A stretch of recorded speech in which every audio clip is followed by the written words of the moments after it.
All right. Okay. There you go. So many things. Got it. Okay, so today, win the buyer. So this is session 14. I don't know what page it is on your book. And Bryce, you don't have a book yet then, huh? No. Was he gonna bring you one? I don't know. I can. Did he bring you one or did you print it off yourself? One of these. Yeah. I got this like when I officially signed on or whatever. He just So gave it. he probably hasn't printed me that until maybe today. Okay. Okay. Well, when he gets it to you, we'll try to get it for you after, and I would probably read through it again, because there's a lot of good information that we're not gonna cover, Yeah, that's but we'll just go over kind of a preview of everything. So, today we're just gonna cover, you guys, previously in Ignite, you've already gone through lead generation, lead follow-up. This is part of the transaction portion of Ignite. So, today we're gonna talk a little bit about the A buyers, figuring out what's an A buyer, getting the appointment, preparing for it, and then holding that and making sure that at the end of it, you get the signed buyer agreement. And that's super important to make sure that you're following the whole process. Whether we always agree with it or not, it really is important. And there are tons of reasons why we'll go over today. So this is Gary Keller. The right approach to close for a meeting is the only approach. Just ask for it. The funny thing was, I remember being Ignite and being so overwhelmed by all the things, and you just feel like you're just not qualified or not ready. And how can I ask for anything? And the truth is, they're actually wanting to deal with real estate. They're wanting to get information. I mean, you're having a conversation. If you even think that it's time for a meeting, they've already said yes to some degree. So to be confident isn't you're confident in a false sense. You're actually confident because they're already telling you, I'm raising my hand. So, so just go ahead and ask for those appointments and don't make it weird. Just do it. They're expecting you to do that anyway. And if you're confident, it's going to go a lot better. So we'll talk a little bit about lead generation, a tiny bit about lead follow-up, and then making sure your value proposition, and Bryce will work on that. But the value proposition that you bring to the table is just like, what do you have to offer that clients are going to love? And so we'll reference that just a little bit today. So thinking about things today and questions that come up, maybe do you have any questions specifically, like when we're thinking about buyers and that, are there any questions that we can make sure we covered? Did you think of anything?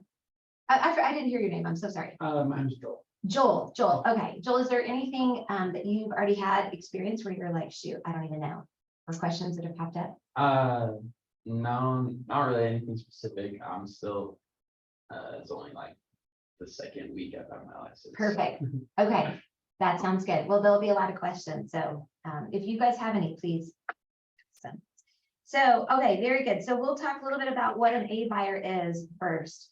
So your A buyer, as you guys have seen this in this model throughout Ignite, the whole part about it is, first of all, we need to be lead generating, and everybody kind of has their own way that you will become your way to lead generate. But at the beginning, lead generation is phone calls and door knocking. And the reason that's the case is just because you've got to get your face out there. You've got to get the word out.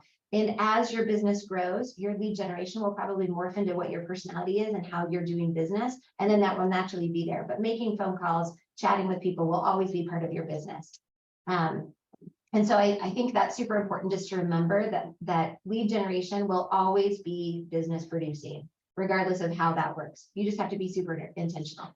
So prospecting, marketing, making sure you're doing that. Obviously, always entering them in your database.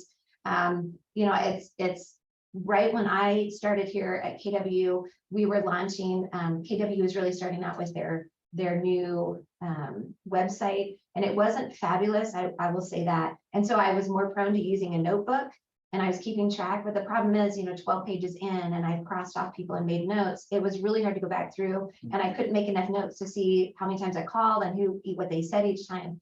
But if you're using the KW system now on Command, it's really easy. You pop in there, you make your notes, you can see all the notes in there. You can set yourself reminders for the next time you need to call them. And so super easy, but just use it. Yeah. It doesn't work if you don't use it. So, so that's really, really good. And if you get your KW branded app and you're sending that to your clients, it automatically links to Console. Hopefully you've already seen this, and Bryce, you'll see that you can see what houses they're looking at. So it's really become a quite amazing system if you'll use that. And then you can call them like you with Bryce, where you can pop out and say, hey, I saw that house on Sugarberry. You should just run over and take a look at that if you're interested. Looks like it fits your criteria. Okay, so leads from relationships. That's super easy. It was funny because Dean taught this class when I was first an agent. And Dean was like, it's such a natural question. I think it's more so for men because women's first 5 questions do not include what do you do, but men definitely do that all the time. And I've noticed a ton since I started in real estate. Super easy to start those. And then what do you do? Oh, I'm in real estate. So it's a natural conversation starter. And you know, where you can get your name out there and don't shy away from it. They're not shying away from telling you that they work in banking. They're not embarrassed that they're a banker, you know, so just do it. So then continuing with those contacts and preparing for the interaction that needs, and you can make notes too. Hey, this buyer's more like 6 months out, whatever you mark in your follow-up, like they say, hey, I think we're thinking 6 months, always half it and make that the first point of contact. If they're really 6 months out, then in 3 months, they're like, yeah, we're close, we're 3 months out, and figuring out why they, we'll get there. Sorry, I get ahead of myself. And then continuing to contact them. And, you know, that goes through that whole loop. Okay, so this is the buyer service cycle. And you'll see how this kind of works itself in circular motion. And you're going through this consistently with all your buyers. So it's not just, you know, you work through it and get to step 2, step 7, whatever, and then you're done with all your business. You should be continually moving people around that circle over and over and over. And for a really high quality transaction, all of these parts have to be in place. So, okay, so, I didn't say this. An A buyer is somebody who will be able to and is willing to do business within 10 to 14 days. So then you would have a B and C buyer. B would roughly be 30 days, 45 days. C buyer might be longer than 60 days. And so your A buyers are the ones that you're calling far more often. So if your A buyer is 10 to 14 days out, getting them in for a consultation is really important because they're ready to go. And really 14 days before, you need to be having all those conversations about expectation, about lender, about next step processes. So And you're saying 10 to 14 days just to kind of meet, or 10 to 14 days to like, do I'm ready business. to close? Yeah, they're not to close, they're ready to start looking at homes. Okay. Yeah, they're ready to get out there and get going. And so, yeah, so that's how you qualify whether they're an A buyer. And you can even put that in your notes, like this is an A buyer, follow up with them in 4 days or whatever. And you'll know after your conversation.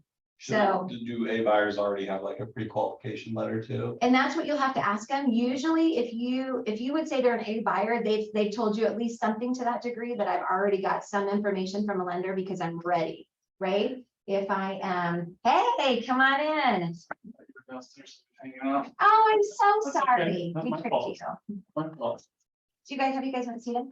Ah, No, okay. Stephen Eldridge, she told us there was a weird guy coming in. Where does it come? Said, just be nice to him. He's awkward, but. That's all right. There's always those guys in there. Nice to him, it's fun. Yeah, no, he's with First Colony, one of their amazing lenders, so. Do you want to chat first? I don't, if you're started, we can do. We're just at AHA, so you could just share. first. Well, I brought some donuts if that's a good aha. But I realized I need to get you some napkins. Here's a Clorox wipe. There you go. I'll Yeah, just yeah. desanitize everything. I can go grab some with you. No, go ahead and share. You guys have a square donut from Levi Bakery? I feel like I have, yes. I don't think I have. They're No. really good, yeah. I'm just gonna warn you, this will change your life. Actually, Yeah. yeah. This is gonna be awesome. I'll never be the same. Thank you. Here goes.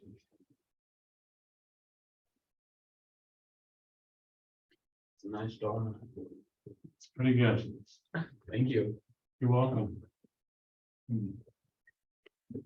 You guys are brand new to real estate? Valor Homes, Yeah, is that a builder you work with? yeah, so I've been in banking for 15 years. That's where I was, and then my buddy owns Valor Homes. So on the side, I used to build spec homes with him. Okay, And so he was kind of like, come work for me, get your license. You know, but I still want to build my network on the outside, right? So it's why I'm kind of Mhm. doing all these night stuff. I want to know how to do all the lead generation, keep myself busy, but Marcia, am I gonna be? No, I'm good. I Thank knew you. you'd say that. You knew I would say that. I've been banned from sugar, so. The worst, the worst. Anyway, go ahead. So is he, you're gonna be like a sales agent for him? yeah. But do deals on the outside too, yeah, That'd be great. that's gonna be cool. Where's he set up that he does most of his homes?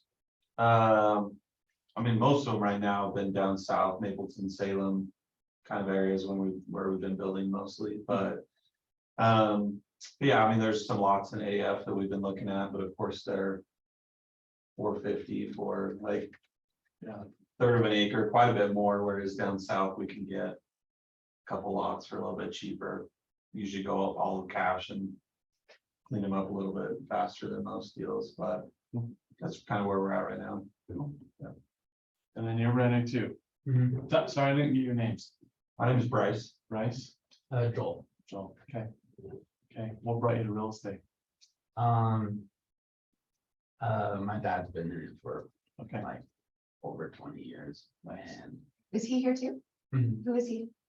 John Buckner. oh yeah, okay, I know John. Yeah. Mom's name? I'm trying to- Dia. Yeah. Yeah, Yeah. she's a transaction coordinator. Yeah. Okay, cool. Yeah, and I didn't want to work just an hourly job. Don't really know what I want to do yet, but I thought I might as well try it. Yeah. And Here I am. Well, you're learning from one of the best. He's So, paid this. no. No. But I probably should be here, tell That's good. No, these guys are amazing. The video I didn't get to show you did have things that come up such as lenders who don't really qualify your buyers, lenders who can't do what they say they can do. So it is super important that you qualify your lender and have those conversations. And I would say First Colony is amazing. I've never, ever seen them make a promise they didn't keep. So they'll take really good care of you. So good conversations before they tell you to go ahead. Just don't waste your time on people who aren't really qualified. you. I'm always amazed, even still. Yeah, But now in the last few months, this is kind of evolved. But let's say last year, when it was crazy busy, I would still get a call from someone once in a while that says, hey, can you do a pre-approval? My clients have just finally seen a home that they like and they want it. Not on it. yeah. It's like, you've been shown homes and you have somebody that's not pre-approved, like, well, if that listing came up an hour ago, it's already gone. Right. Pretty much. Yeah. That's so So- crazy. Now, some people, I feel, because the market has slowed down and listings are out there for a little bit longer, that they'll kind of like test the waters before they really want to jump in and decide if they can do it. But number one thing I've said for years and years and years is, if anybody ever wants to look at properties, don't waste your time. Mhm. Make sure they're pre-approved first. Mhm. I mean, we've all heard stories of agents that'll show people 60 or 80 homes before they find the one they like. And some of them, they just are like, I don't want to discourage them from looking at homes, so I'm gonna take them out on Saturday, and look at all these homes. And then they'll decide if they want to buy something, get pre-approved, but there's not that many Saturdays in life, so I don't like So to give good. mine up if they don't really mean something, you know? Right. So, yeah, get pre-approved. I'll give you guys these real quick. This, just a quick, most people, I think, have a general idea about this stuff, but we like to share this with everybody. If you're even thinking about buying a home, pay attention to these things, because this can totally change whether or not you'll be able to qualify. The smallest little items sometimes feel like, oh, they won't matter, but having your credit checked or paying, sometimes people feel like, oh, I'm just gonna pay off my credit card or pay off my vehicle because I have this money before I buy a house. That could be a great thing, but let the lender help you make that decision, because sometimes paying off an account will make your credit score go down.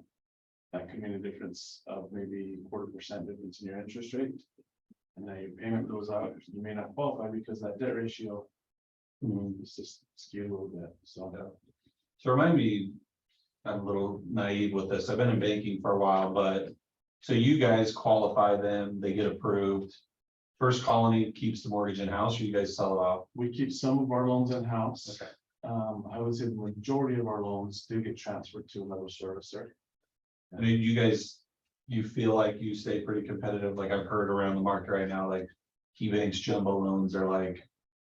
They're like unmatched, right? You feel like you guys stay pretty competitive with, Definitely. We have outlets of. Well, probably close to. A half dozen that we send jumbo loans to. And say, we can always compete with that stuff. I don't know how many questions to ask, so just stop me. Yeah, no, that's good. Okay, There, it's important. yeah, no, this is I- cool. Maybe I should say, because Marcy was teaching this class, I wanted to come for that alone. Yeah, But when it has to do with buyers, Yeah. that pertains a lot to the financing aspect. of it. Mhm. Yeah. So when you have lending knowledge that goes along with helping your buyers, it kind of goes hand in hand. Yeah. It's super important. I mean, it's all about setting the expectation, and that's what we talk a lot about today. And this is one of the biggest expectations you have to set right from the very beginning. And really be pretty hardline on it, because it's not gonna go in your favor if you don't. So, yeah, absolutely. Absolutely. All right. Any other questions you guys have for him? There might be more that come up as we go through. yeah. Awesome, okay. So I was just checking to make sure Aaron could hear us, but. Aaron, can you hear us? You could wave or say hello, or maybe go in the chat. I don't know if I'll even see it, but I can only do so many things at one time. Chat, teach, talk, read my notes. Okay. So converting these A buyers that we have, I love how you were sharing about Clay. Why don't you tell these guys what you said about how Clay got you on the hook at the very beginning? Yeah, so I think it was probably like 15 years ago. Clay was still at UVU. Mhm. He used to drive a little, what's that little car? The called? Cooper, The Mini Cooper. Cooper, yeah. But I went to, I think I was just looking at Utah County real estate. I think he had redsign.com. And I went to it, didn't really understand how that was different from, I don't know, Zillow or any other thing.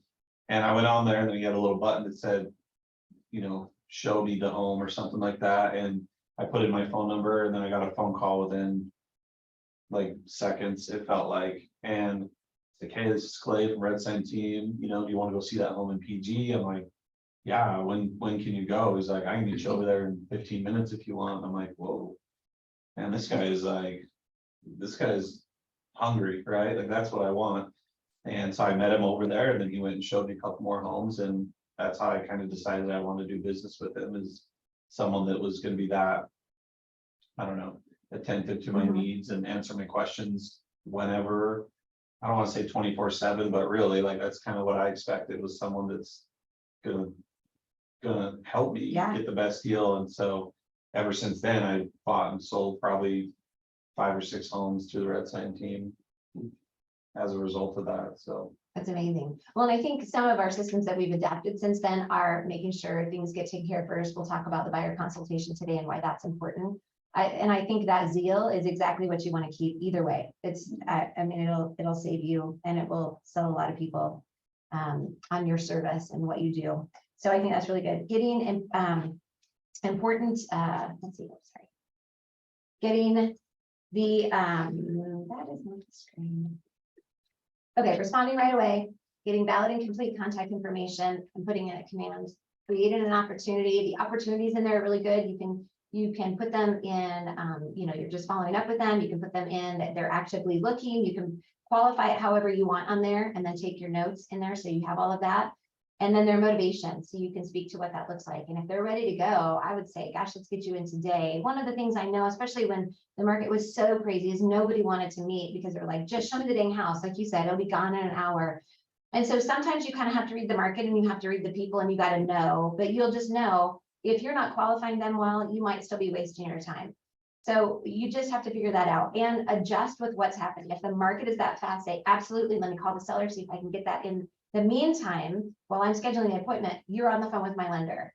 just have at least a phone call, so I know that we're both on the same page as we get out there. You can qualify for the price point of the home. You're comfortable with the payment, especially now. That is huge, because people might be able to qualify, but are you comfortable with the payment? And that's a big deal. That's a big deal.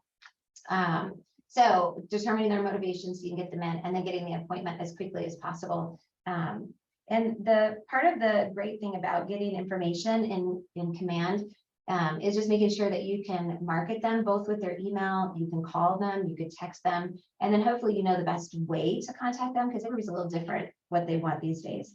And then of course the motivation. So check out your command if you haven't already done that, play with that a bit and figure out what you need to do. So close to appointment tactics. So showing the benefits. Okay, these are, do these show up in your book, Joel? I don't know what page that would be for you. Yeah. Okay, so they have all these different kinds of appointment tactics, and these have nothing to do with real estate. These are regular closing strategies. So you can see all sorts of different ones. You could even Google these on YouTube and go back and forth about what you think is the best one. And I think a lot of them have to do with personality, honestly, because some of them are not going to be natural for the way you speak anyway, and so it will feel scripted. And some of them are a little bit easier, I think, in my personality. But what I would say is this: go for a close. It doesn't matter how you do it. Just find the one that works best for you and do that. So a couple of them, if you're going for the close, like let's say, Joel, would you mind just, do they have an example of show the benefits? No, there's no example. Oh, there's no examples. Okay, let me read this. So in general then, so this is just explaining it. People are more likely to go along with something if you suggest it and explain the benefit to them. So the example is, if spending 30 minutes with me could save you hours of time and thousands of dollars on your home search, would that be of benefit to you? Great, let's meet. So the benefit of meeting with you is time and money, right? So that's a huge benefit. The take back, I always think this one's kind of funny. This is the technique that it puts a tempting offer in front of the buyer, then subtly creates that fear they might not be able to get it. I've enjoyed talking with you. To be honest, I don't know whether I can be of help or not, but I'd be honored if we could meet to find out. How about tomorrow? I think that one is real right now, especially if you chat with them and they're like, I think my budget's $350 and I need a 4-bedroom house, and then you're like, that's an honest one. I'm not sure if I can help you, but let's have a conversation. Let's bring in a lender I trust. Let's go through things and see if there's anything we can do. And if not, at the end of the day, that's okay. But at least we've gone down that road, made some effort. So I think that's important to look through all those different ones. Trial close, that's always one. If we could do this, if we could find a list of homes, would you want to meet and look through them all? Great, let's meet. You can see how they do, how their motivation is. So those, as you're kind of looking those up, they're really good. I would probably Google them, because there are people who practice their scripts really good, and you'll know which one jumps out at you that seems the most genuine and what you could do. But lots of different ways to close. But again, the most important thing is going for the close. Doesn't matter how you get there, just do it. And again, they've already raised their hand. You're on the phone with them.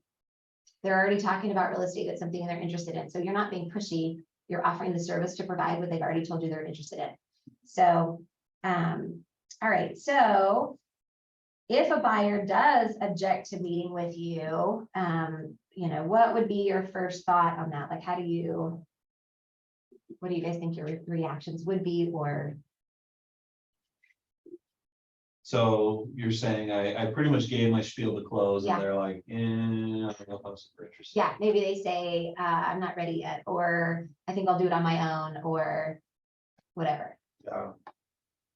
I don't know. I guess I'd probably try asking even another follow-up question. Depends on what they said, right? Yeah, So if they're like, I just am not quite sure yet, and you talk to my husband, perfect.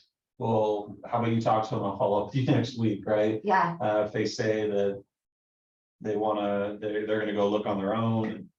I don't know, maybe I put one of those fear things in there. Like that, and that's totally fine. You're more than welcome to go and, mhm, try on your own. But what I can tell you though is back to my original point. mhm, I'm the one that's gonna be looking for you. I would probably just try to throw it back and Sure. add the value, right? Or how about this? How about you look on your own? I'll continue to look. I'll send you all the things that I'm finding. And then we can circle back in a week and see how it's going. And I don't know, I'm just making up stuff, but. No, that's, I mean, I that's probably good. would. I think the majority of people, because I think your confidence is amazing. Majority of people take it as a rejection. They're rejecting you. And the Right, truth is, it isn't. They probably have some question or Right. some fear that's actually all about them. Their timeline is skewed. They're not even sure if it's gonna work. They have Right. no idea what the market is doing. They watch Selling OC and they're not really sure if that's reality. I mean, back when I first started as an agent, HGTV had every reality show on there, I swear, was selling homes. Yeah. And they were offering like 50 grand less than the house was asking, you know, all this stuff. I'm like, that is just not reality. Yeah.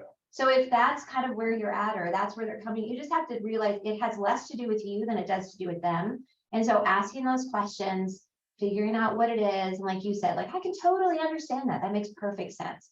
Acknowledging what they're doing and where they're at in the process is really important.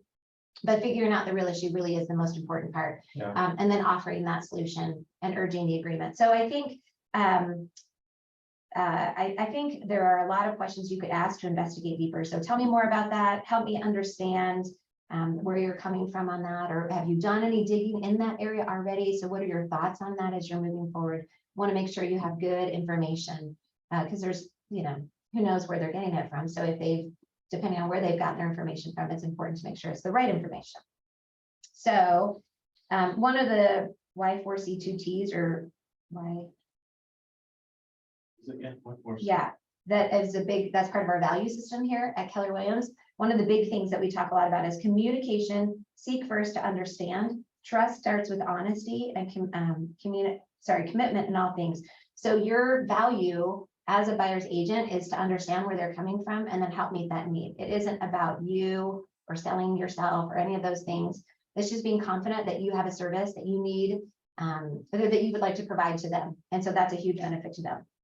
So if they continue to object and you've offered that, then that's okay. Just keep cultivating that, checking in with them, offering anything you can, and how's it going? What, you know, what are you experiencing? And sometimes people just have to do it on their own, and that's okay. And truthfully, if you're dragging someone along, literally dragging them, it is not a fun transaction for you. So I would say continue to answer the questions, but you should not be feeling like you're the lead in all of that. If they're really genuinely looking for real estate, you should not be always being the one like, oh my gosh, let's do this. You know, like, do you want to buy a house or not? Because then you get under contract and they're like, I don't know, I'm this, I'm that, whatever. That's just not a fun transaction either. So don't let your excitement for a deal take the place of the reality that they have to be along for the ride in agreement and answering their questions so they can feel good about the transaction. Let's see. So objections. Here's some really good objections where you can, if they want to look on their own. So this is similar to what you said. I understand here are a few things to consider. It might be a very time-consuming process with my access to the multiple listing service or the MLS and my real estate contacts. I search all available properties for you, show you the best ones based on your needs, saving you a lot of time and headache. And let's just be honest. Most people find their own house. I don't even like to say that I will find the house for you because the truth is I don't. They're out there looking on their lunch break. They're up half the night. They're like you. They're looking before they're even thinking they're going to buy a house. Right. Like they're going to find their own house. The advantage is maybe you know contacts in the office of houses that are coming up on the market, maybe something outside their little area they're looking that they haven't considered. Maybe you're already talking to a listing that might fit their need.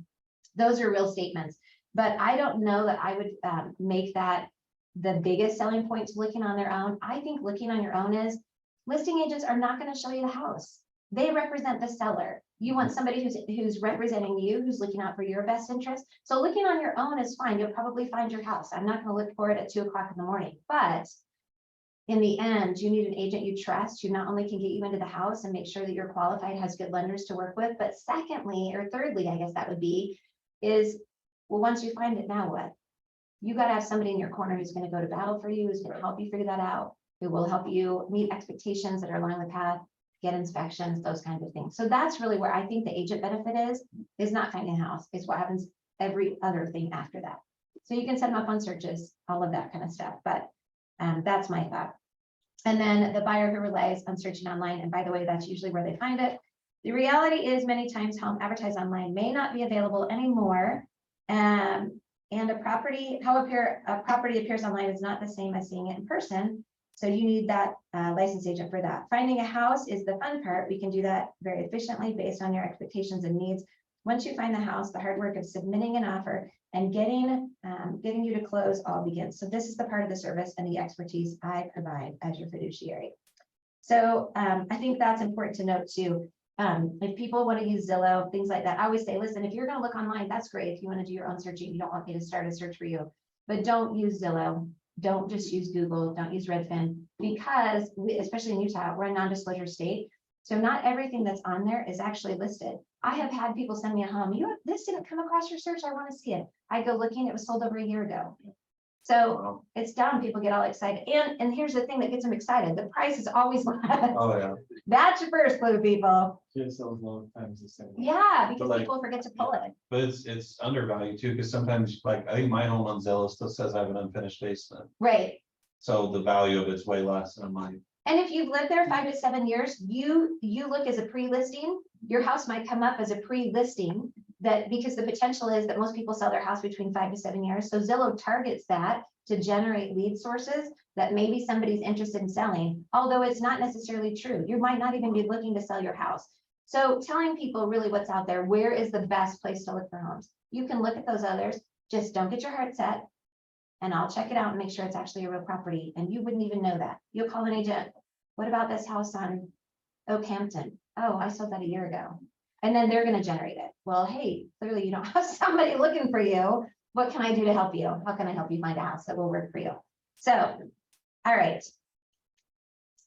All right, anything jump out there? just, in my opinion, I just think, you can train for a lot of this stuff and read these scripts, but I don't know, every situation's different, every objection's different, everyone's personality is different. Yeah, And so I think the best way is to experience it. yeah. And then you kind of learn probably, right? But And be confident, don't lie. Yeah. Don't make yourself bigger than you are. Just say, you know what, I am not pulling that up on the MLS. Let me do some digging. Get off the phone because nothing ever works right when you're on the phone. Right. Really figure out what the situation is, have them send it to you so you can do some digging, figure out what the deal is, and then call them back with the better information. And then you look like the one who has the information anyway. They can't find that information. So, so I usually, if I don't know right away, just, hey, let me just double check on that and get right back to you, because I don't have to figure it out on the phone. I hate that because I'm the worst. I'm like fumbling through stuff. Just give me 5 minutes and I'll call you right back. I think oftentimes people, like, we always want to feel like we have the answer. Yeah, Yeah. Like giving the wrong answer is far worse than not having one. Mm-hmm. And so it's always like Marcy said, hey, give me just a minute, let me verify this, or let me check all that. Instead of saying, oh yeah, I'm sure we can get you that house. Yeah. Yeah. You know, I've got a scenario where an agent reached out to me that another lender. It's not documented, but they promised these people a 4.25% rate 2 weeks ago. Oh, no. You have to give us $100,000. Yeah, I have to buy down the rate. Yeah. Massive amount. And they're like, no, you promised us we would get that. And so the agent now is in jeopardy of losing this. Mm, Agents selling their current home and up and buy the new one. And because they can't get the rate and the payment that they thought was good, they're about ready to back out of everything. mhm. And the agent is so frustrated. yeah.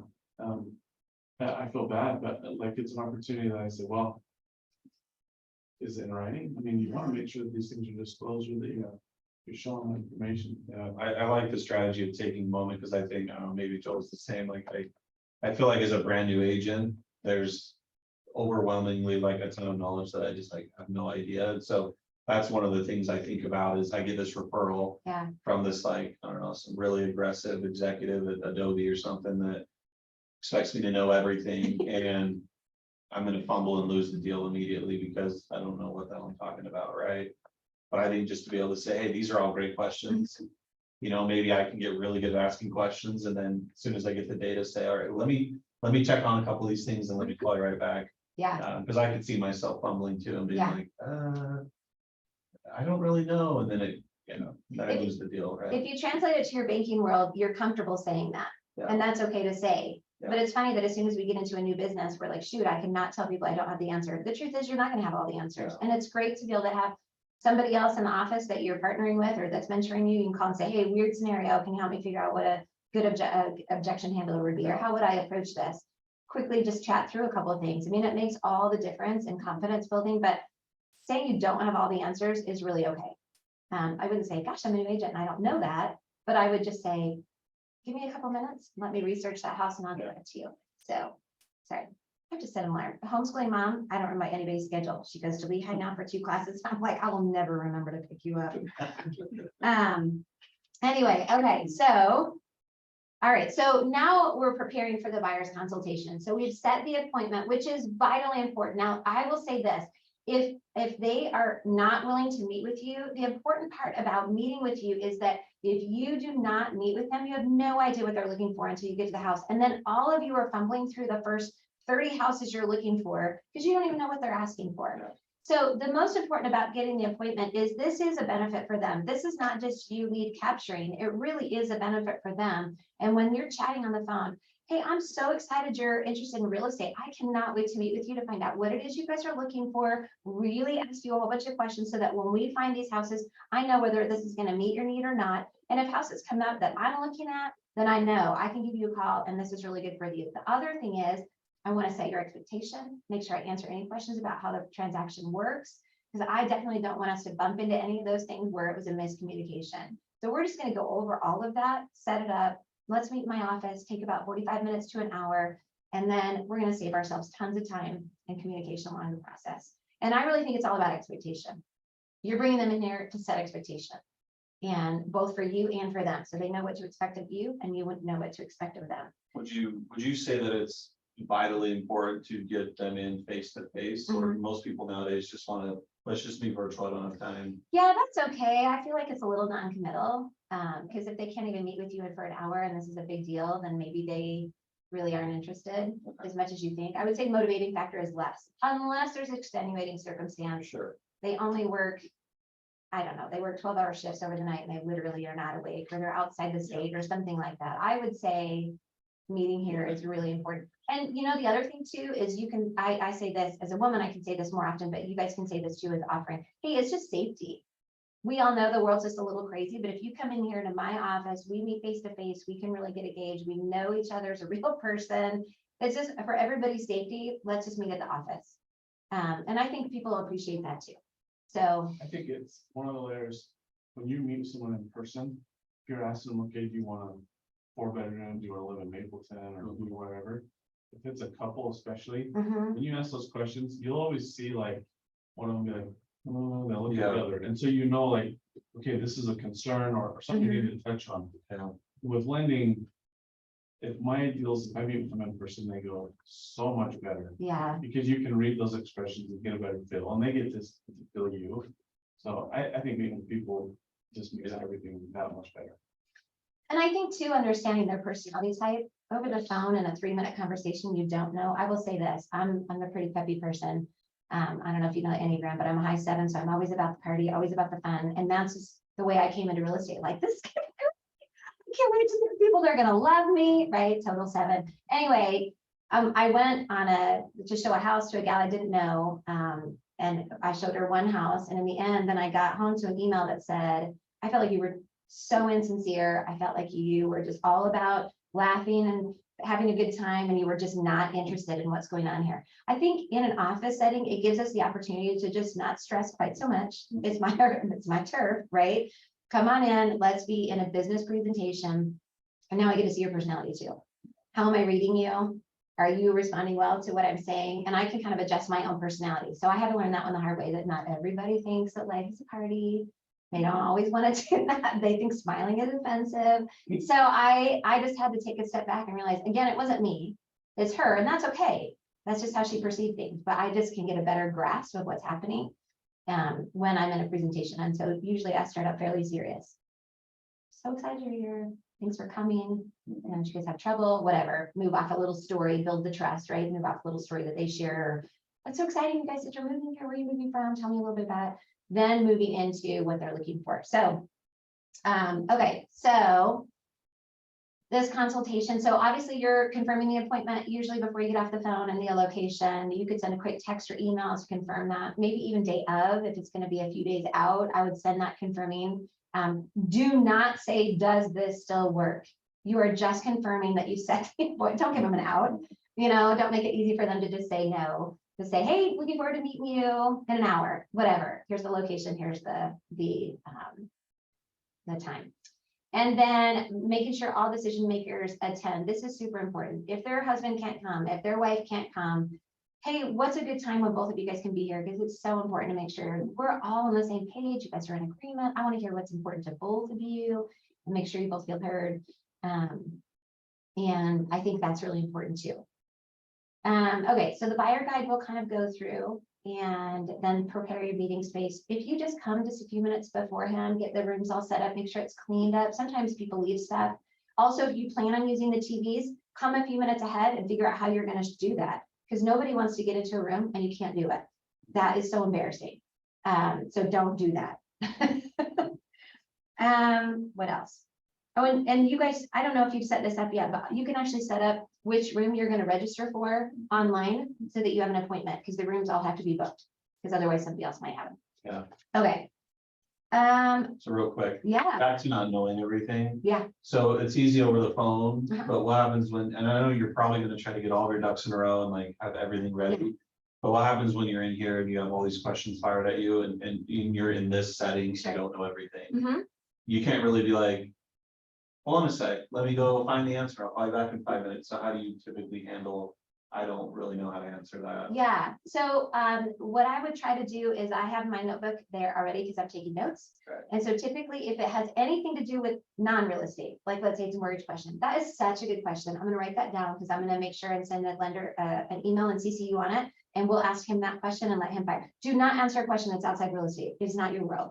Don't step on anybody's toes. If it's a home warranty question, if it's a home inspection question, if it's a seller question, I'm going to get all that information for you. If it's a real estate question and you really don't know, I would just say, write it down. That is such a good question. And as soon as I'm done here, I'm going to do some research on that and I'm going to get back to you, but write it down so you don't forget, because clearly it was important to them and you don't want to neglect it. I think it's awesome in doing that, though, is that you can get this list of questions that they might have. Mhm. And then you follow up with them and say, these are the questions you had, here's what I know. Yeah. So to them, it's like, since they reiterate, but you're just reconfirming, here's what your questions were, and here's what we found out. Yeah. But I think sometimes rather than trying to be the expert in everything, and that is probably common in anything we're not familiar with. You don't want to be the one that doesn't have the answer. But I tell agents all the time, at least with mortgages, don't try to be the expert there. Yeah. The expertise comes in saying, I know somebody that can help us with that. Yep. Right. Let's talk to them. Yeah. 100%. The worst thing is, yeah, you put something that you Oh, yeah, yeah. don't know or you can't verify. And then it's quite opposite from what you told them. It's just so embarrassing. Now your credibility just dropped. Yeah, yeah. Yeah. I think a lot of the questions that come up that I feel like I don't have the most answers to are building, because every builder is just a tiny bit different and what their expectation is, how they go down the pathway, what they're expecting you to do. So I always say that, let me just confirm with them, because not every builder is the same. HOA questions, again, every HOA is a little bit different about what they're doing. Let me confirm that with them. But most of the other stuff, I think you'll have a general idea.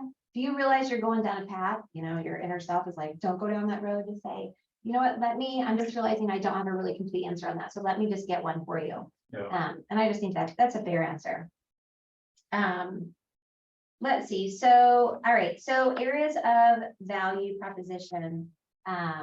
These are the things that hopefully you'll be doing to some degree for them, that you'll be pointing them in the right direction in all of these areas. So needs analysis, pre-qualification, pre-approval, obviously that's getting them to the right people, such as First Colony, neighborhood information, home searching, making offers, negotiating to buy, vendor coordination. So that's your home inspection, your maybe your homeowner's insurance people, your home warranty people, anything else that they might need. Pre-close preparation, that's during the contract closing and then post-closing.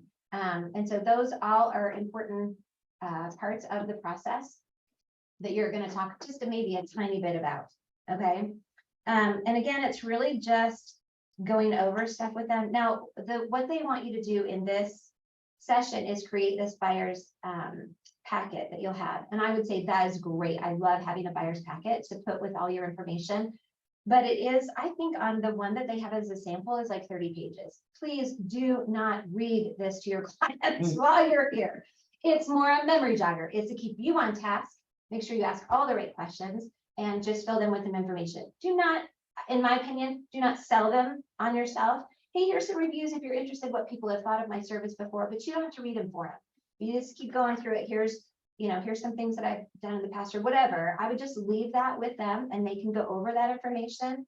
Some people get a little intimidated when you present like an entire book that you're going to go through. We're going to cover this, it's like, oh crap. So, or I just usually say, hey, we'll just hit a couple of things in here and then I'm going to send this home with you. And if you have any further questions, feel free to ask, because they don't want a 3-hour long spiel on why you're amazing. It's really all about them. And that's what we want to make sure that they know. If they start asking you pre-qualifications about yourself, feel free to do that because that's important to them. But it's really all about them. And again, read the room. If your buyers already love you, it's your aunt or your builder that you're already working with. You don't have to sell them. You just get, what's the most important thing to you guys? Let's just hit it. What I know when we've gone to lunch, I've heard you mention how much you love playing in the backyard with your boys. Like, is that a big deal for you guys moving into this next house? Or, so you don't have to give the exact same presentation to everybody. Figure out what's the most important to them. The other thing is seasoned buyers versus new buyers. I would ask them, how long has it been since you guys have bought a home? Oh, it's been 6 years. Well, the market's changed a little bit. Would you like to hear a little bit about some of the differences? And you can share with me your experiences, or ask them, can you share with me your experience about making an offer? Then did they buy when they were offering $50,000 over? Did they buy when the market was low and they were able to get a great deal? Then you can share what the market is doing today. And so you're just kind of reading the room, figuring out what you need to do. And sometimes you get people who, I just had this adorable couple, this was their first home that they were buying, and he was so nervous he was going to do something wrong. He just needed consistent affirmation. Hey, I'm going to look out for everything I can to make sure that you guys are protected in this. We're going to make sure we do good home inspections and just don't stress, but make sure you ask me any question you don't feel like I've clarified, or even if you've asked me 10 times and you just keep forgetting the answer, please, please, please, I want you to feel confident. And so figuring out what they need the most, and then you'll know, and maybe even make a note if you're worried you'll forget along the way. They need constant affirmation. Put that in your note. Send them a text. Hey guys, it was so great to meet with you yesterday. I felt like you asked really great questions. You've really done some great homework in the process. You're doing really good. Is there anything else I can help you with? As we're trying to find other homes for them to look at or something like that. So that's important. That's always amazing to me, is that people that are highly successful that I've helped with mortgages, it's not all that frequent that people do a mortgage. And so it puts them in a position that they feel like, Mhm. I don't want to mess this up. I don't want to do anything wrong. I don't know what to do, because you might be borrowing $700,000. Oh, yeah. So that's only on a rare occasion. Okay. At least in mortgages, a lot of people, especially in first-time homebuyers, they're afraid to do anything because they don't know what to do and they're afraid to do it wrong. Mhm. I like to joke that they come in like, look, we don't charge you to check your credit or do anything. And if it doesn't work out, we only cut off your little pinky.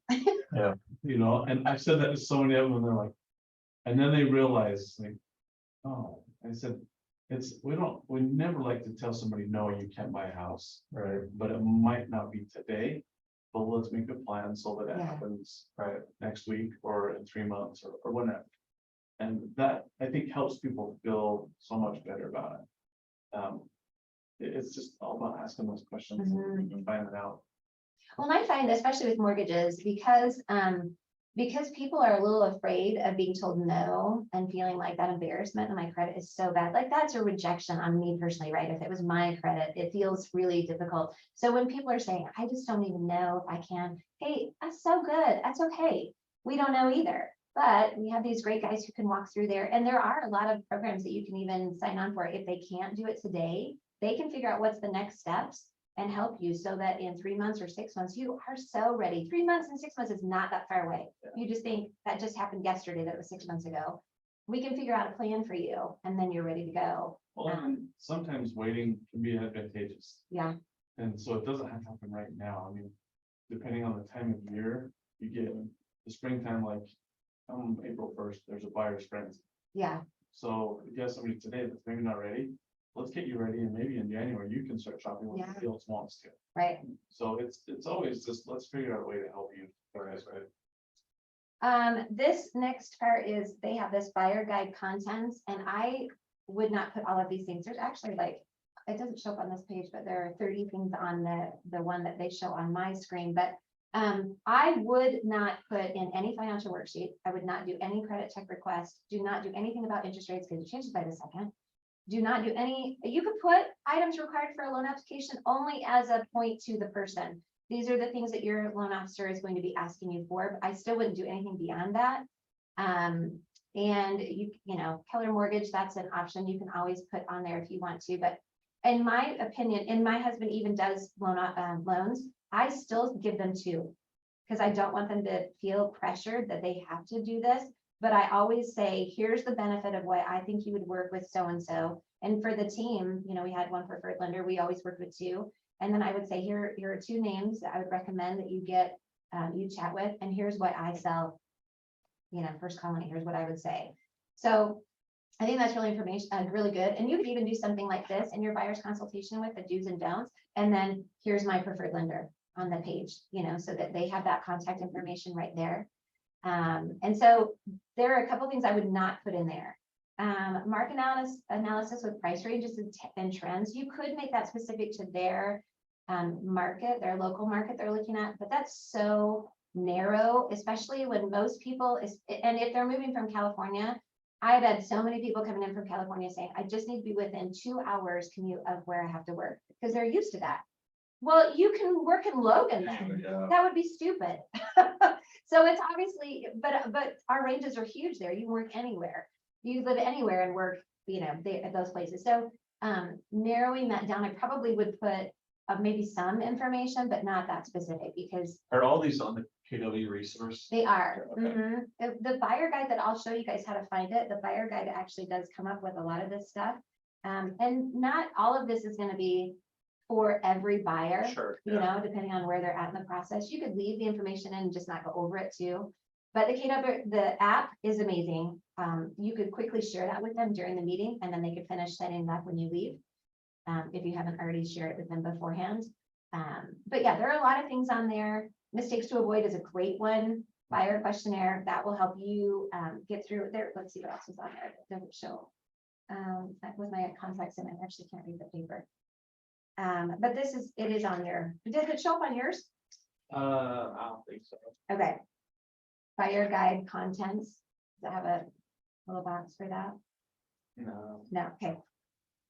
All right, let's just look really quickly at, so the next thing was going into command and doing your buyer guide. So once let me just show you how to get into command. So if you sign on to your dashboard, okay, so this is my dashboard.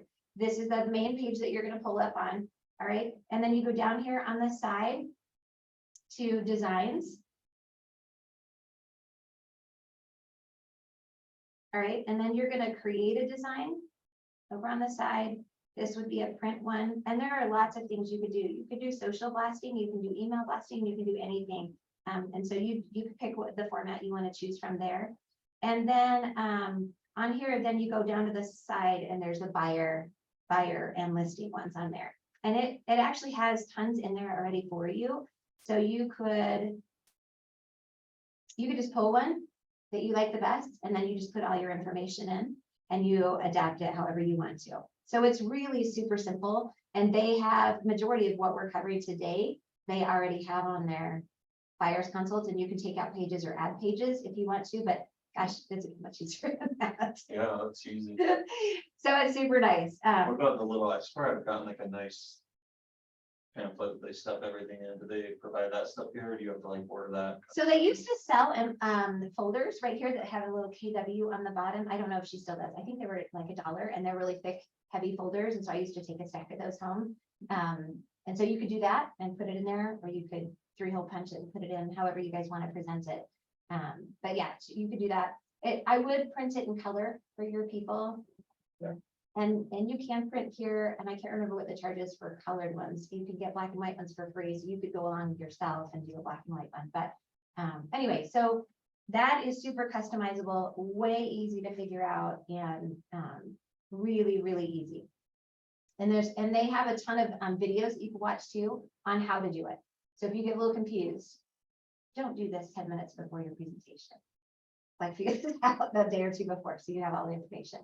And okay, so the table of contents that they kind of go through, what you're going to cover, stuff like that. I don't know if that's necessary. I don't know. Some people like detail. I feel like it's a waste of paper and ink, but that's just me. Okay, so when you're talking about needs, this is where you can say how important it is that they come, and it's really awesome. We love that you're here because we want to make sure that we're taking care of your needs, and that's super important. So what are a couple questions you think you could ask them to find out what their needs are? Maybe just like how many bedrooms? What I'd like to say, just the basic stuff to start with, I guess. Yeah. Just bathrooms, bedroom, they want a backyard. And I think I almost always would start with motivation. What's motivating you guys to buy a house? Because then that speaks to the need too, and maybe urgency. We've got to get the kids started before school, or I have one that I just did where they needed to sell their home because their neighbor was terrorizing them. It was stressful. And so I'm like, that's immediate. Like, we've got to make this happen very quickly. And so I think those are really good questions. But yeah, it should be all about them. This is the part where you talk very little, write a ton. You just asking lots of clarifying questions. There was a really stupid video they used to have us show on Ignite, but the point was real, where it's this circle where you get to the bottom of really what's important. And he would say, oh, we need a backyard, big backyard. Awesome. Well, what about a backyard is important to you? She's like, well, I really like family time. That's so great. Well, what about family time is important to you? And they keep going. I'm like, you sound like a counselor. But the point is, getting to it, the point was they love spending time with their kids, and it was really important to them to be able to play baseball in the backyard. So a yard that meets the needs to have that family time, that's what's important to them. Not necessarily just the yard, it's their quality time in the backyard. So now when you're there and you're looking at a house and you're like, okay, guys, we're in the backyard. Can you play ball here? Does this feel like it fits your family need? Now you speak to their emotion part and their need. And so that's the important part, not just you need a backyard. Why is that important? Without sounding like, lay down on my couch and tell me all your issues. Yeah. So that's really good. Let's see. Do you guys have any questions yet? One thing I would say is, I guess is people might tell you, these are the things we want. Like if the one that comes to mind is that had some plans that they went out and looked at homes. And they found the perfect home, but it was like, I think they said something, there's no sandbox in this backyard. And so they were gonna pass up on like the perfect home, and the agent called me and said, I don't know what to do to help them get to buy that. Did you tell them you can just put a sandbox back there? Right. And they just said, what? He said, I mean, what's it gonna take? A Saturday and some sand Yeah. to create that, right? Right. And they were gonna pass up on it because it didn't have what they wanted. And not every home, Mhm. that's not a searchable item. Is there a sandbox? or Right. something, so I think you have to help people see what the possibilities are too. Yeah, absolutely. It is funny how some people have zero vision. Some people walk in, they're like, we would blow out this wall, we would change everything, and they can see it all. Some people are like, all I can see is the people's stuff. I can't even tell. And so you have to help people have vision either direction. Like, that's great. I love that you would blow that wall out. How They would hate you like do paint. It's like, okay, super easy, Uh-huh. right? Like $40, we can change this. it? Yeah, I will say my experience coming in, I met with someone from Red Sign, we pulled up the TV and they pulled up the map, and anyway, it was interesting. They asked us some of these questions, and you ever see homes that are like busy roads, and I'm like, Mhm. who the crap would buy that? yeah, Or they're building like a $2 million home on the State Street. I'm Right. like, it's so weird, but that might just be like some bachelor dude that just like doesn't really care about you rip Yeah. the land and. But like that means a lot more. Like when I'm buying stuff now, my kids, I want to be in a cul-de-sac with Mhm. less traffic. I wanna know where my schools are. Yeah, Are they good schools? How close am I to the schools? Can my kids walk home to them? Can my wife pick them up? So there are a lot of those questions that yeah, you need to ask that because everyone's life. There's different things that matter to you at different times in your life, so.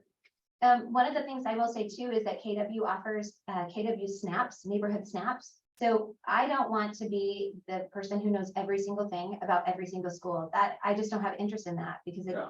it's not always relevant. And so I feel like the KW snaps help with that, where they can pull up some information about the neighborhood. They would know about the school. Zillow does the same thing.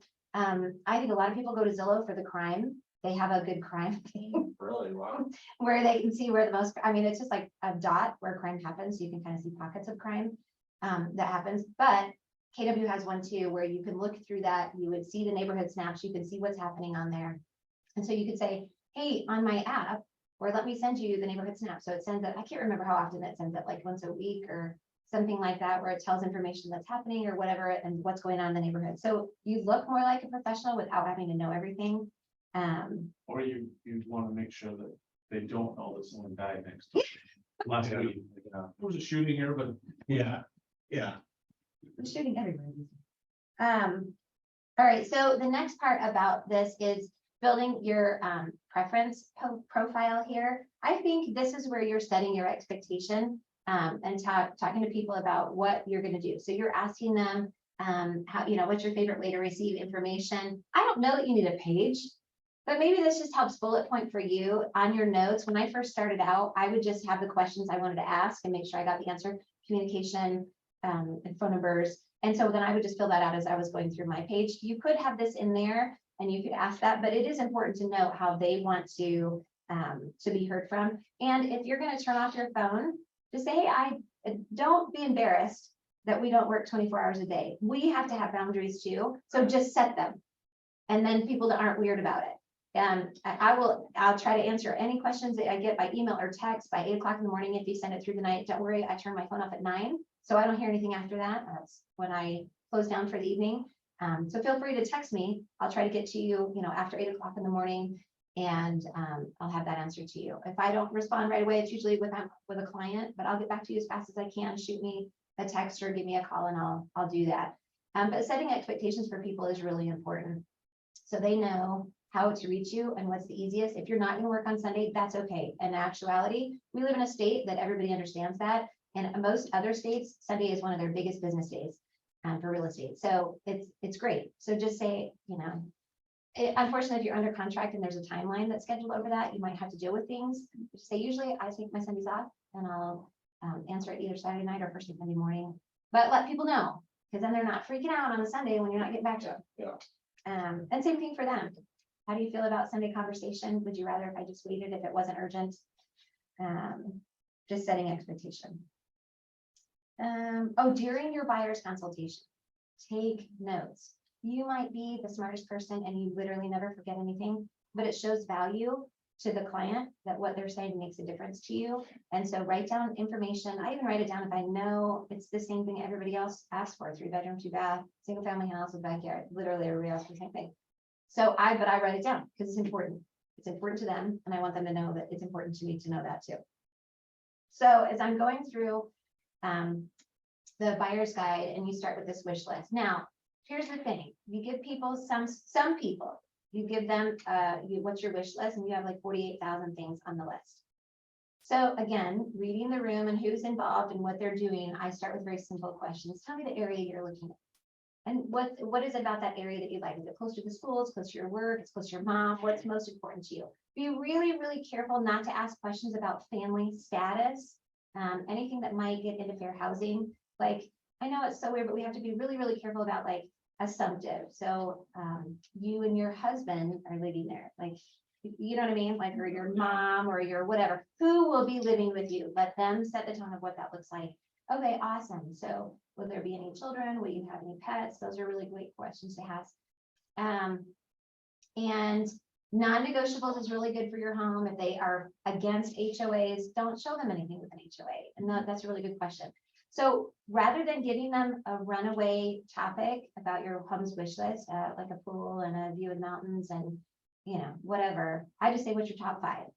needs that you need to have in this house that you would really want. And then I actually say, okay, now top 5, what's your top 3 that like literally the house has to have this.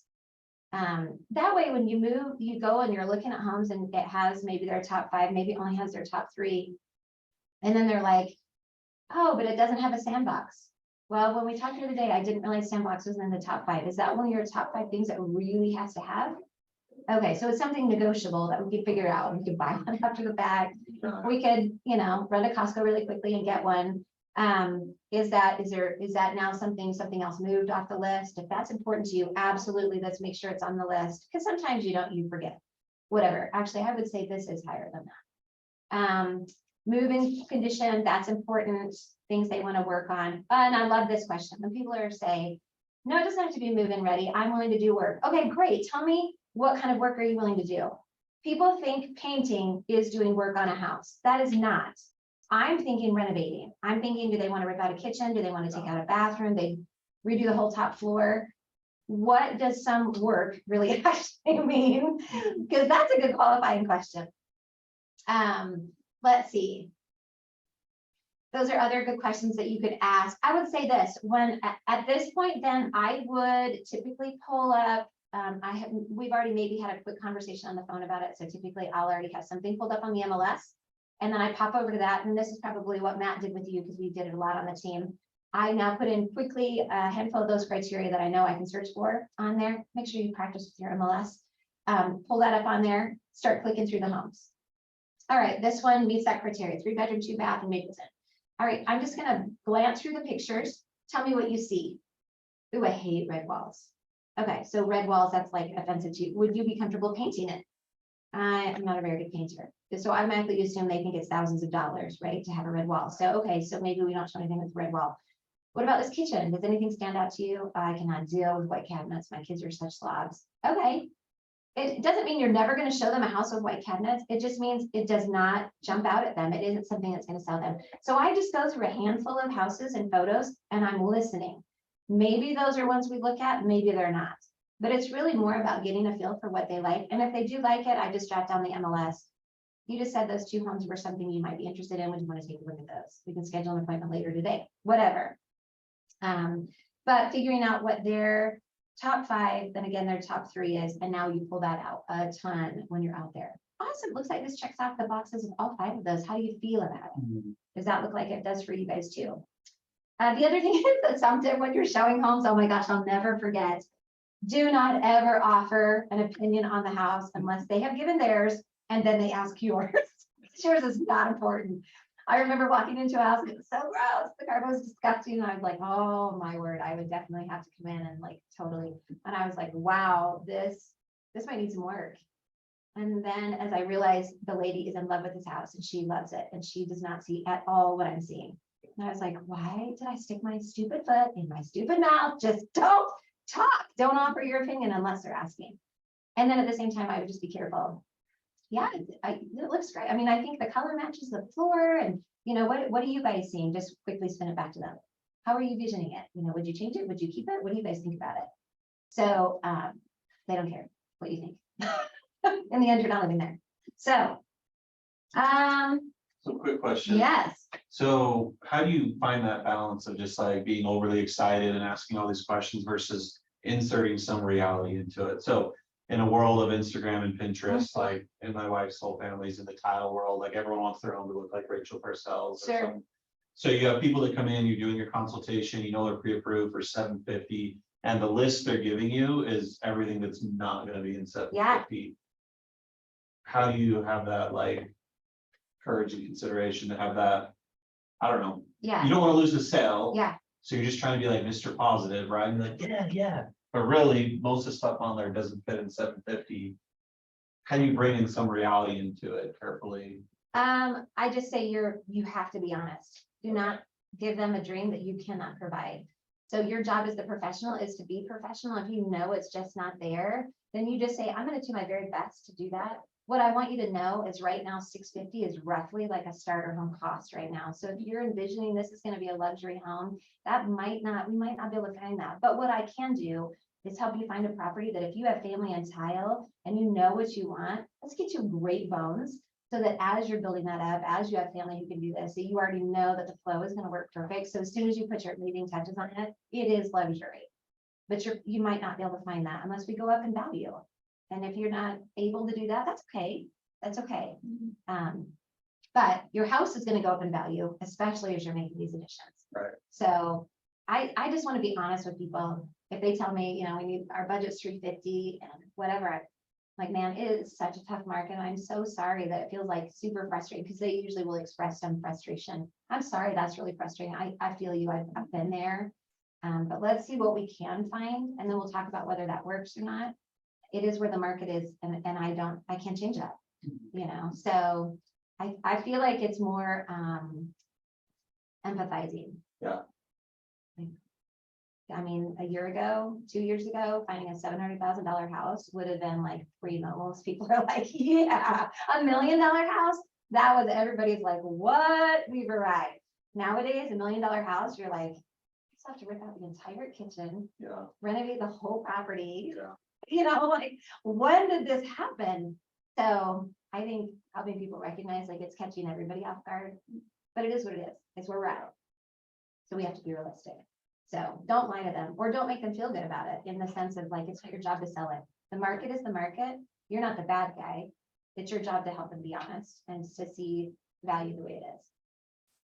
So this is the neighborhood snaps, the insights. If you go into command, you can set up those. So if you look on there, so right under buyer presentation where we went, it goes to neighborhood snaps, and then you can send them the information that you want and set them up on that information. So you can send it to them directly. You can also put it up on your social media so that if there's information flash you about areas that you're interested in. First of all, be your neighborhood's biggest agent who knows all this stuff, and send that out to people that you already know in your neighborhood. But then I would even branch out. What are neighborhoods that are growing quickly? What are neighborhoods people want to be in? Throw in a couple, like, if everybody you're talking to is the bread and butter at the bottom, that's totally fine. Everybody's got to start somewhere. But every now and again, throw in a luxury or something, because everybody wants to know what's happening all around and who's selling what and what areas are selling. It's always interesting. So, so that's a really good one too. Let's see. We talk a lot about setting expectations. This is one of the parts I hit the most when I do a buyer's consultation. And again, if they're a newer buyer, if they're an experienced buyer, they may already know some of this, but it really is important, especially if they are coming at it from, my uncle bought a home and he blah, blah, blah, this and that. He told me this and that. Oh, that's so great. I'm so glad you have your uncle to hang out with you. Let me just share with you what the market's doing now and help you understand what's going on. So as you hit each of these points, it's super important that you share the reasons why each of those are important. Partnering with an agent. In fact, what the statistics actually show that I think it's like 87% use an agent. It might even be higher than that now with COVID. Use an agent to buy their house. So when you're sharing that with people, the very few people actually don't use an agent. And so finding the one that you're going to work with is going to be the most important thing. So as you're going through that, pre-qualified is the next one, because if you don't start out the right way, it doesn't even matter. And the only objections that I think that people get a little cocky with is they're like, well, I know I would qualify for a loan. Well, that is so good. I'm so excited, but we can't move forward on a house unless we have a pre-qualification letter. I want you to reach out to my buyer. I'll have them reach out to you. If they push back on that, my only thing to them is, listen, you're just moving forward knowing that if you fall in love with a house, you might not be able to buy it. And if that's your risk, that's the risk you're willing to take, and that's okay. But it's just literally a 10-minute phone call for you to at least get the process started. And then I feel comfortable knowing that you really are prepared and ready. And you feel comfortable knowing where you're going to be, that you're qualified, and knowing what the pricing is going to be on a house of that size, that cost. So setting expectations in each one of them is really super important. And know what's going to happen along the process. You are going to say this 1,000 times as you go through stuff, especially when you get to making an offer, negotiating, under contract, those kinds of things. Go through every stage of the process every time. Awesome. So you guys are ready to write a contract on this house. Let me tell you what's going to happen next. We're going to write this. We hope to get under contract quickly. The first thing that's expected of you is your earnest money is due. That is due within 4 calendar days. I have to have that to my office. It is cash, held in trust. It is still your money to go to closing with you, so it's not additional cost that you have to have, but it is cash upfront. So are you guys comfortable with that? What would you say would be an earnest money amount you're comfortable with? Typically, people right now are between $3,000 and $5,000, and you would have that to be able to come up with. Awesome. The next thing you're responsible for is the home warranty, or I'm sorry, the home inspection. Right now, it's my home inspection company is about $500 unless you add extra tests, which by the way, guys, I would just point out, radon is a big deal. It's becoming bigger by the minute. I would almost always insist that your clients get a radon test because it wasn't such a big deal when we first came in. It was a suggestion. The EPA is actually changing things and it's going to be mandatory for everybody to do that when they're building new homes. But we just found one that we made an offer on that has been, somebody's been living in the basement and it came in at a 24, has to be remediated. Somebody was living down there. So I'm like, oh my gosh. And I did not push for that. So I have always suggested, but I leave it to them. I would just say push. How much additional is usually a radon It's test? like $150 extra. But gosh, cancer, Oh, $150. for sure. You know, like suddenly I would The remediation ends up being, couple grand, yeah, 3, 4. and Yeah, that's usually something that the seller, once it's determined, the seller's always gonna have to deal with that, because the next. Yeah. Your people might move on, but the next person might come and do another radon test. Yeah. And they do the same thing. yeah. So I would always say that is an important thing and really push for that. There are classes that UCAR does, and I know they've done them here too, to find out about radon, so I would know that. And find out what your home inspection company offers and why it's important. Just a 2-minute conversation with the people that you work with could tell you all those things and why it's important. Which things you want to do. So setting that stage, once they give you the earnest money. All right, the next thing we're gonna do is we're gonna get that inspection. If you have any question, again, tell them the same thing. The inspection is gonna cover everything in the house. Expect 80 pages or more of information. I bought a brand new house, had an inspection done. It was still 80 pages. Expect that, because that's an overwhelming amount of information. And when people, then when they get it, say, listen, so here's the thing. What we're dealing with the seller is safety. We're not dealing with any little small things. That's a honey-do list for you. So when you get that, and maybe there's a couple of things that are on orange, that means take care of this as soon as you can. Red things that are safety things, that's something that we might need to address with the seller. And they don't have to fix it. So we just have to decide if we'll get a handyman after, if it's something you want to do. This is a make or break. But remind them, they might be overwhelmed with the amount of information that comes on there. Okay. It's probably this market, I'm sure the last couple of years. I don't know, were most of your buyers just even skipping this, just doing like 100 grand cash over asking, no concessions, like no inspection? They would Right. skip that, they would have the due diligence, but I did not let people skip the inspection. Okay, It's just now your list. None of that was negotiated with the seller. That's your list.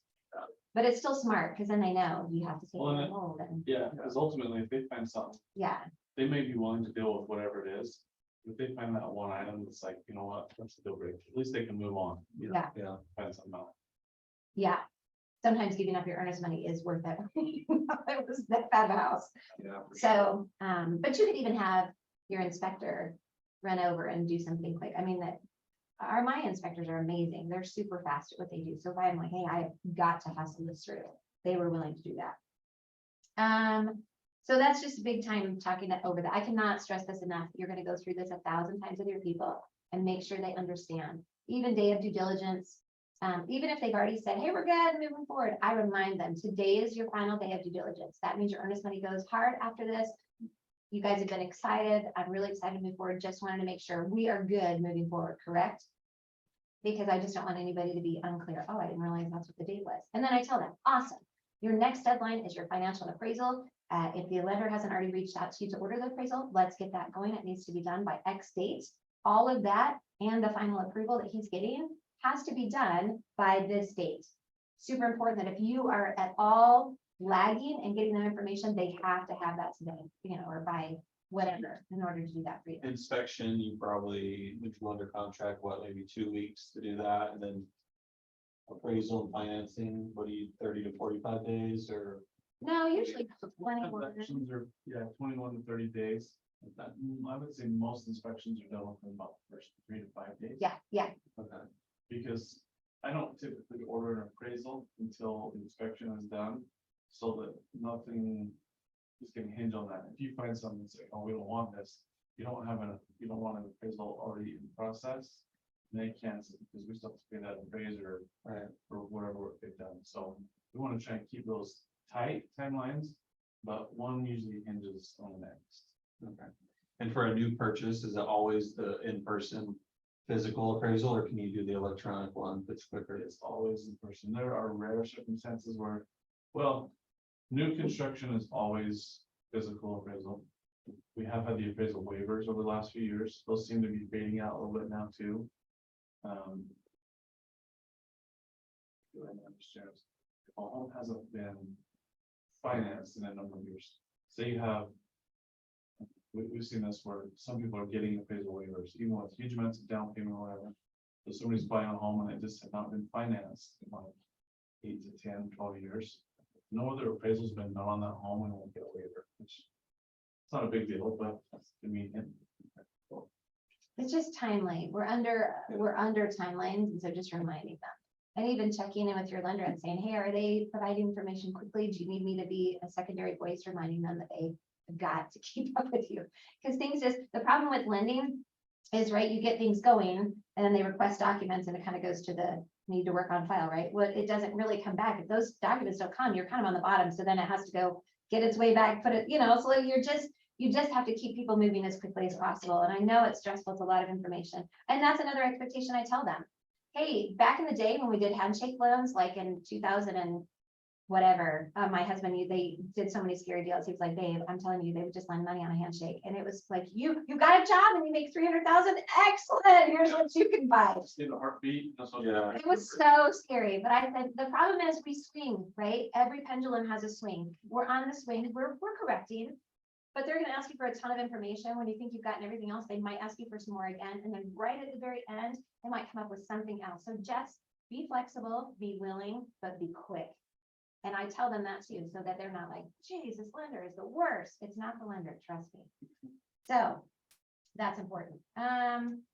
Let's see. All right. So this one was about Keller Loans. I really don't know much about that. I have worked with them a little bit, but just make sure anytime that you're using anything with the vendors and KW, if you do want to work with them, even our lenders here, we have a disclosure that you have to use. Dean makes us use it, though we are working with people we partner with. So if you're working with people like Steven, if you work with a home warranty company that comes through here, if you're working through the inspections that come through here, you have to have a waiver signed.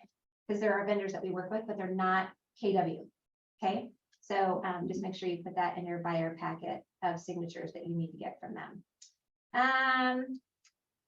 All right, so tracking your numbers with your value proposition.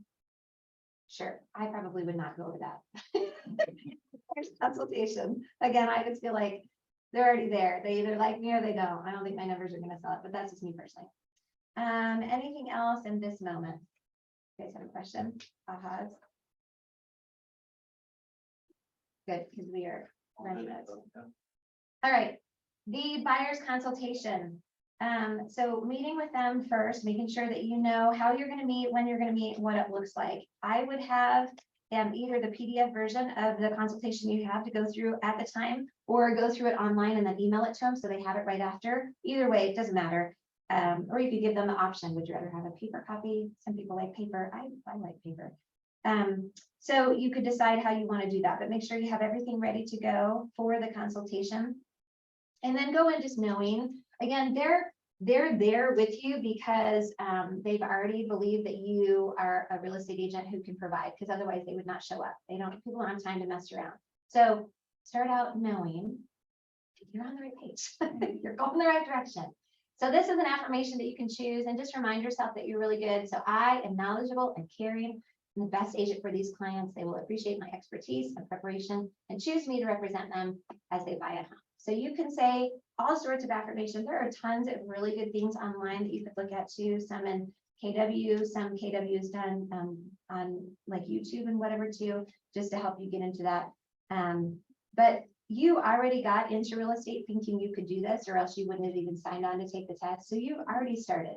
You started with confidence that you could be here. You're here. You passed the test. Not everybody does that. So just start out knowing you got this. You got this. Okay, so we talked a little bit about welcoming them, bringing them into the process. you're doing buyer needs analysis, finding out what's important to them, what they need to have, what's on their wish list. Wish is a weird word. I don't even like it. I say need, because I don't care what you wish for. We all wish for a lot of big things, right? I would say your home need list or must have is a better word probably.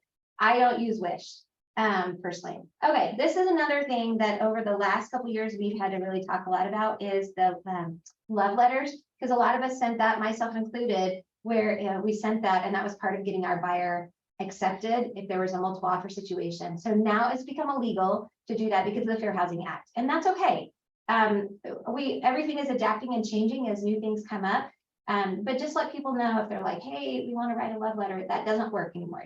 We just can't present it. The other thing to be really careful about for both your client and translating information from the seller to your client. Do not share information unless specifically asked for, but even still, like, I just think it's a liability. So watching out, like, I just have a buyer right now on my listing. So my listing, and she's like, oh, it's a single lady and she just has 2 kids. And I get it. Like, I totally get where she's coming from, but that is not my sellers. They don't need to know. They don't need to know anything about that. So I'm just like, hey, here's this offer from this client. You know, here's where she's at. Here's where her price point is. I am not passing that information along. First of all, I don't want to be a drama. That's so stupid. I hate when people are trying to use that as like leverage. That's dumb. And secondly, I just don't want to get in trouble that we chose this buyer because XYZ over somebody else's buyer. I don't want to go down that road. So just being really careful as you're doing that. Sometimes you have to share stuff, and I would just tell the agent, if you have to share it, be confidential about it. Like currently, I had a listing. The guy went to jail. It was not going to work out. He was going to be able to sign any documents, or it was going to take us a week to get to the next visitation to sign them.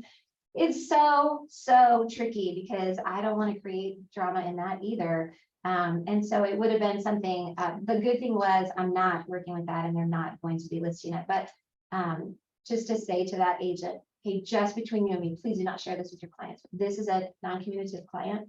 He's in a place where he cannot respond consistently. It takes us about a week to get a response. So I just need you to know, like, I'm going to work the very best I can with you, but this is going to be difficult. So we just have to both be patient and know that this is what we're stacked up against. So just be super careful, super careful. People don't really say weird things anymore about neighborhoods, but I feel like they used to. Like, what kind of people are in this word? What kind of neighborhood would you say this is? You just have to be so careful. But I think people have gotten a lot better. It's the ethnic breakdown of your life.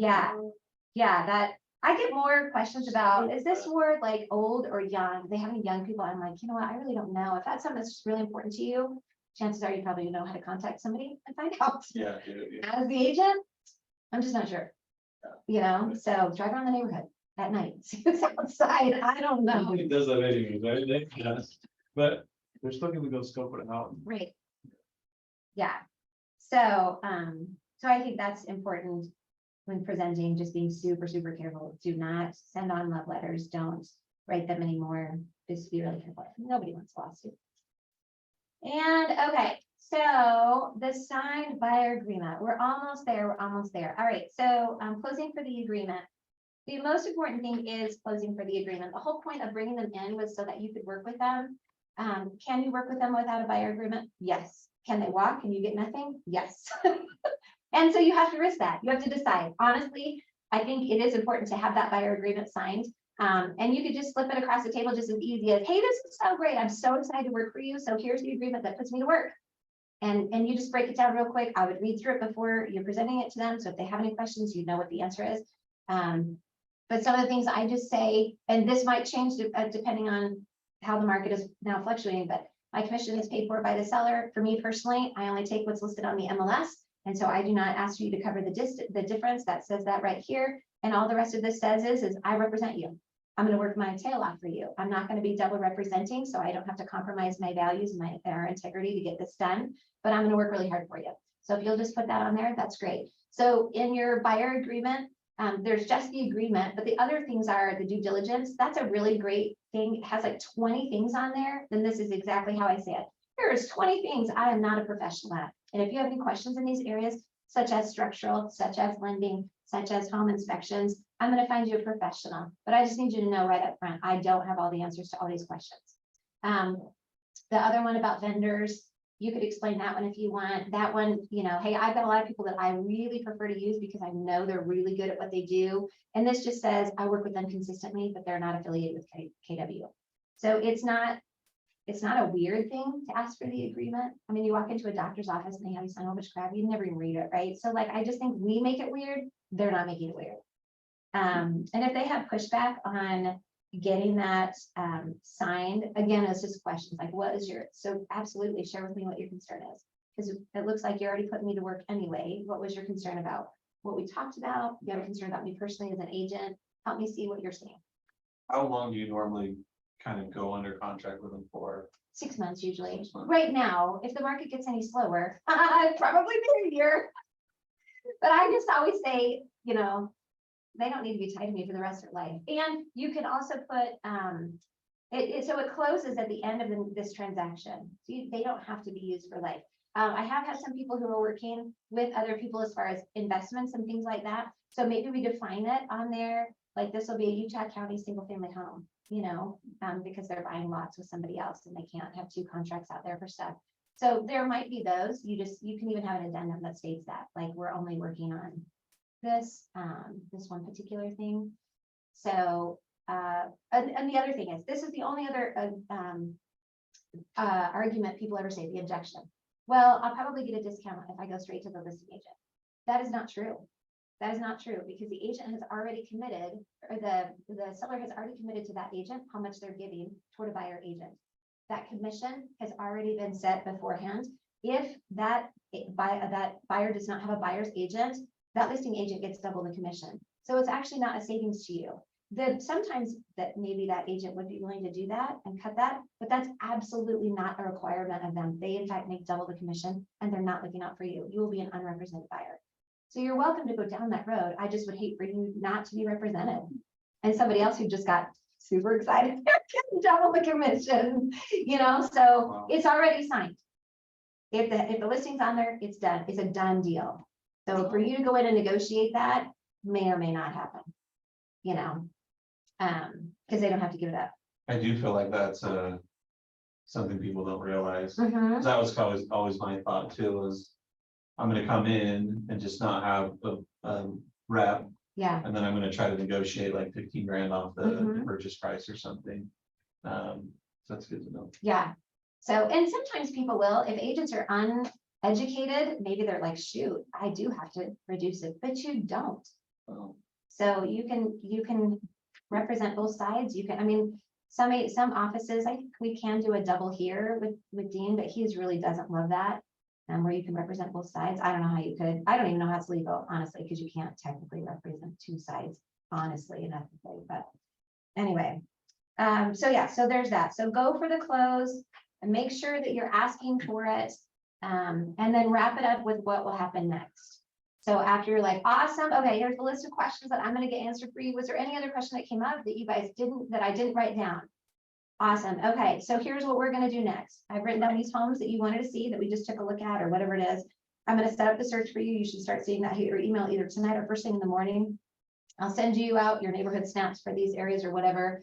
And I'm going to have my lender reach out to you right away because we need to know that these are the price points and remind them too, like, hey, I'm setting up this search based on what you think is happening. But those searches aren't 100% solid until we talk to the lender and we know that it's going to work with the loan type you're doing, the price point you're thinking of, and we might have to adjust those. And so we'll be flexible on our searches that we're setting up for you, but that all has to happen ASAP, talking to the lender. So usually I have them talk to the lender before they meet.